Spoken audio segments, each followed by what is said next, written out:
Oke Pak, selanjutnya Pak, ini untuk yang masalah yang kedua Pak, gimana solusinya nanti Pak ya? Ya, untuk masalahnya adalah kemampuan peserta didik pada pelajaran matematika tentang nilai tempat bilangan masih rendah Pak. Ini tentang matematika Pak, tahu sendiri kan Pak, matematika di pikiran siswa seperti apa? Matematika di pikiran siswa itu seperti bom, kayak meledak gitu Pak ya. Jadi kayak gini, kenapa bisa rendah? Pembelajaran itu tidak aktif dan menyenangkan. Salah satunya. Tidak menarik. Tidak menarik. Jadi ketika lihat, wow, Siti belajar matematika, aduh, udahlah deh, masih tidak menarik. Kita bagaimana cara menghilangkannya itu tadi, kita membuat semacam pembelajaran yang menyenangkan.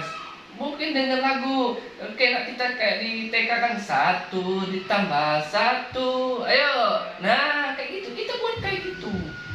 Terus kalau hafal perkalian, kalau 1 kali 1, 2 kali, itu pasti bosan anak-anak. Bikin apa? Kayak gitu. Bikin games yang menyenangkan. Kreativitas orang guru itu harus dituntut. Membuat anak tuh suka sama matematika.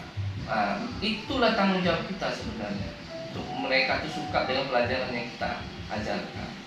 Oke, berarti kalau matematika itu sebenarnya ke guru lagi Pak ya? Ya. Lagi ke guru Pak, karena kemampuan siswa itu tergantung gurunya Pak. Iya, pelajaran, betul. Terus intinya gurunya harus kreatif, inovatif, dan produktif. Iya, betul. Harus ada 4C. Kreativitas, kolaborasi, komunikasi dengan critical thinking. Itu.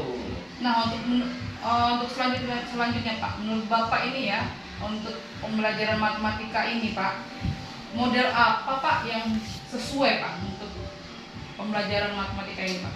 Sebenarnya segala macam model pembelajaran tuh masuk sebenarnya dalam matematika. Sama kayak IPAS tadi, lebih ke problem based learning atau ke project based learning itu bagus. Semuanya bagus itu, dua-duanya itu bagus. Tapi kalau tergantung Bu Siti materinya apa? Materi ini di sini tentang nilai tempat bilangan. Nilai tempat bilangan lebih cocok kalau pandangan Bapak ke PJBL aja, project. Jadi mereka membuat semacam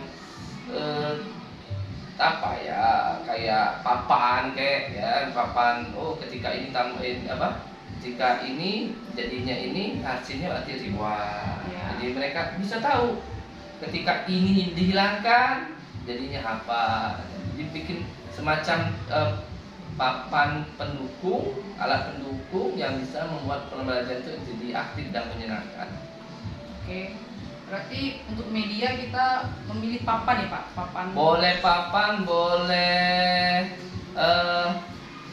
dinding, pakai dinding, boleh pakai plester, kayak gitu ya. Kreativitas, ya. Oke. Berarti lagi-lagi untuk menumbuhkan kreativitas guru. Ya, kreativitas guru, betul. Nah Pak, tadi kan model Pak ya, model pembelajarannya. Untuk metodenya Pak, untuk matematika ini lebih mengarah kemana? Kalau pendekatan metode sekarang ini tergantung ke anak murid kita. Kita disesuaikan lagi dengan anak-anak murid kita. Kita tidak bisa menyamakan karakter anak-anak itu unik, tidak bisa kita samain. Kita aja di keluarga ya pasti punya perbedaan satu sama lainnya, tidak bisa kita samain. Jadi pendekatannya pun harus beda kayak gitu.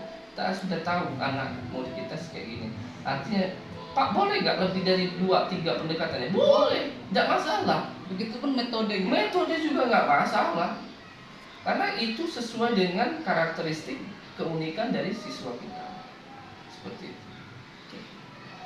Disesuaikan lagi dengan siswanya lagi Pak. Oke Pak, tadi kan mengenai metode dan media ya Pak ya. Terus sekarang tuh mengenai tentang ini Pak, bahan penunjangnya Pak. Bahan penunjang pembelajaran itu lebih baik lagi. Oke, bahan penunjang kalau di matematika itu adalah alat peraga. Alat peraganya alat peraga kita nih kalau matematika sebenarnya banyak tapi belum dieksplor. Dan sekarang nih bagaimana alat yang sederhana itu bernilai wah. Ketika digunakan anak itu kreativitas lagi gurunya.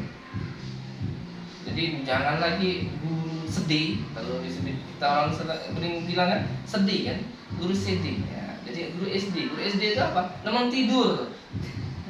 Nah sekarang waktunya kita bangun, kreatif, mengancam pembelajaran itu yang aktif dan nyenangin. Nggak bisa lagi zaman dulu. Zaman dulu nggak bisa 1+1, wah udah kena tegak berdiri segala macam. Karena nggak akan menyelesaikan masalah yang kayak gitu. Butuh personal touch-nya, butuh alat peraga yang bagus. Bagus itu bukan bagus secara physically, tapi bagus dalam bagaimana kita menyampaikan, mendelivery arti dari pembelajaran itu. Ya. Sekarang tergantung gurunya lagi Pak, kembali lagi ke guru. Karena motivasi itu balik-balik ke guru. Untuk selanjutnya Pak ya, saya ingin menanya lagi Pak, untuk perangkat pembelajaran yang sesuai dengan solusi Pak, kemampuan peserta didik yang masih rendah tadi Pak. Perangkat pembelajaran itu dibuat sebaik mungkin, semenarik mungkin, sekreatif mungkin. Contoh KPD, Iya. terus lagi buat aja. Iya. Itu sebenarnya seharusnya setiap kita ngajar tuh harus ada. Tapi terkadang kita tuh MLS, Males. ya, di MLS. Nah, mulai nanti tahun ajaran baru nanti kita ke depannya, kalian harus ngajar sesuai dengan yang kalian ajar nih. Perangkatnya harus sesuai dengan kalian ajar. LKPD-nya harus ada sesuai kalian ajar. Nggak bisa jadi jangan saja dulu. Perangkat 1 tahun penuh, wow, jadi nggak tahu apa isinya. Kadang masih SD Gunung Kidul. Nah, ya seperti itu. Jadi kedepannya seperti itu. Ya, untuk kedepannya berarti guru itu disuruh aktif ya Pak ya, disuruh bangun dari tidur yang lama. Perangkat juga harus kita buat sendiri. Nah, beda lah antara Bu Siti dengan Pak Mezi, beda. Anak-anak muridnya tidak bisa kita samain. Dengan ATM ya Pak ya, kita punya Tetap ATM. ATM nggak masalah, almaty tiru modifikasi. Tapi yang pasti kita ini kan mandiri berbagi, artinya kita harus modifikasi jauh harus lebih bagus lagi. Nggak bisa kita sama teplok blek. Seperti itu. Harus ada perbedaan. Perbedaan. Benar. Oke?